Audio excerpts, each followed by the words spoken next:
ជំរាបសួរលោកគ្រូនិងសួស្តីទៅកាន់បងប្អូនទាំងអស់គ្នាដែលកំពុងតែតាមដានទស្សនាវីដេអូមួយនេះខ្ញុំបាទឈ្មោះហេងច័ន្ទវាសនាបច្ចុប្បន្នជាគ្រូសិស្សឆ្នាំទី2ឯកទេស ICT អង់គ្លេសនៃមជ្ឈមណ្ឌលគ្រូកុសលភូមិភាគខេត្តព្រៃវែងថ្ងៃនេះខ្ញុំមានសេចក្តីសុំដ៏រីករាយសូមលើកយក project Arduino មួយមកបង្ហាញដល់ទាំងអស់គ្នាទាក់ទងជាមួយនឹង radar system radar system គឺជាបច្ចេកវិទ្យាដែលប្រើសំឡេងដើម្បីចាប់យកសញ្ញាដោយ ultrasonic sensor ដើម្បីវាស់ចម្ងាយនិងរកមើលវត្ថុអ្វីមួយដែលនៅក្នុងដែននោះគោលបំណងដែលខ្ញុំលើកយកគម្រោងនេះមកបង្ហាញជូននៅក្នុងថ្ងៃនេះគឺទី1គឺដើម្បីឲ្យសិស្សានុសិស្សគាត់មានចំណាប់អារម្មណ៍លើការសិក្សាបច្ចេកវិទ្យានិងចង់ស្វែងយល់បន្ថែមអំពីបច្ចេកវិទ្យាជាមួយនឹងការប្រើប្រាស់ board Arduino ទី2គឺចង់ឲ្យសិស្សានុសិស្សដែលគាត់សិក្សាពីបច្ចេកវិទ្យានឹងគាត់បានស្វែងយល់អំពី concept ឬក៏ជាគោលការណ៍និងដំណើរការរបស់ប្រព័ន្ធ radarដើម្បីធ្វើគម្រោងនេះបានយើងត្រូវការមានសម្ភារៈមួយចំនួនដូចជា board Arduino Uno R3 ultrasonic sensor HCSR04 servo motor breadboard jumper wire USB cable និង computer សម្រាប់បង្ហាញទិន្នន័យហើយចំពោះកម្មវិធី software គឺយើងត្រូវតម្លើងចំនួន2ទី1គឺកម្មវិធី Arduino IDE និងទី2កម្មវិធី processing ដើម្បីបង្ហាញទិន្នន័យដែល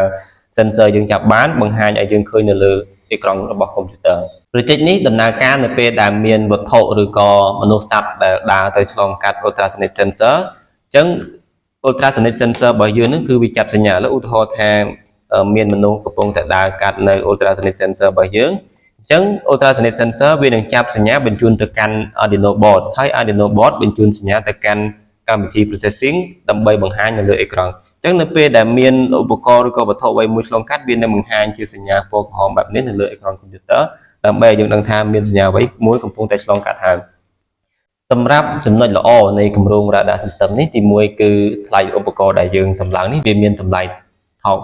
សមរម្យដែលយើងអាចទិញយកមកតម្លើងបានទី2គឺងាយស្រួលនៅក្នុងការតភ្ជាប់ដោយសារវាមិនមានភាពស្មុគស្មាញទេហើយទី3គឺអាចប្រើប្រាស់សម្រាប់ការយកទៅបង្រៀនដល់សិស្សានុសិស្សដើម្បីឲ្យពួកគាត់មានការចាប់អារម្មណ៍លើបច្ចេកវិទ្យាហើយគាត់នឹងចង់សិក្សាស្វែងយល់បន្ថែមទាក់ទងជាមួយនឹងប្រព័ន្ធ radar នេះហើយគម្រោងនេះក៏មាននៅចំណុចខ្វះខាតមួយចំនួនដូចជា sensor ដែលយើងបំពាក់នេះគឺវាអាចចាប់សញ្ញានៅក្នុងរយៈចម្ងាយខ្លីប៉ុណ្ណោះបើសិនជាយើងចង់ចាប់សញ្ញាឆ្ងាយគឺយើងត្រូវការប្រើនៅប្រភេទsensor ផ្សេងដើម្បីចាប់ចម្ងាយឆ្ងាយជាងនេះហើយទី2គឺតកតងជាមួយនឹងភាពត្រឹមត្រូវនៃការចាប់សញ្ញានេះគឺវាអាស្រ័យទៅលើសីតុណ្ហភាពដែរបើសិនជាសីតុណ្ហភាពអត់ល្អ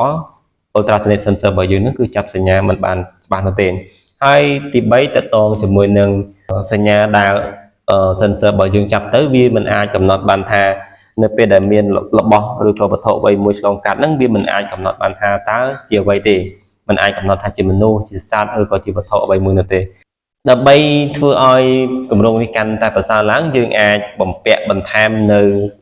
sensor ដែលអាចកំណត់នៅវត្ថុឬក៏របស់អ្វីមួយដែលឆ្លងកាត់ឬក៏យើងអាចបំពាក់ជាកាមេរ៉ាដើម្បីមើលឃើញថាតើអ្វីដែលកំពុងតែឆ្លងកាត់ជារួមមកបច្ចេក radar system នេះគឺជាបច្ចេកមួយដែលល្អនៅក្នុងការយកទៅបង្រៀនទៅដល់សិស្សានុសិស្សដើម្បីឲ្យពួកគាត់មានការចាប់អារម្មណ៍ទៅលើការសិក្សាបច្ចេកវិទ្យាហើយវាក៏អាចបង្ហាញពីគោលការណ៍នៅក្នុងការបង្កើតប្រព័ន្ធ radar តាមរយៈការប្រើ ultrasonic sensor ដែលយើងភ្ជាប់ជាមួយនឹង Arduino board និង servo motor នៅក្នុងការរេចាប់សញ្ញានៅវត្ថុឬរបស់អ្វីមួយហើយវាអាចនឹងបង្ហាញទិន្នន័យនៅលើអេក្រង់កុំព្យូទ័របែបនេះជាចុងក្រោយខ្ញុំបាទសូមអរគុណបងប្អូនទាំងអស់គ្នាដែលបានចំណាយពេលវេលាដ៏មានតម្លៃនៅក្នុងការតាមដានវីដេអូរបស់ខ្ញុំតាំងពីដើមរហូតដល់ចប់សូមអរគុណសូមជម្រាបលា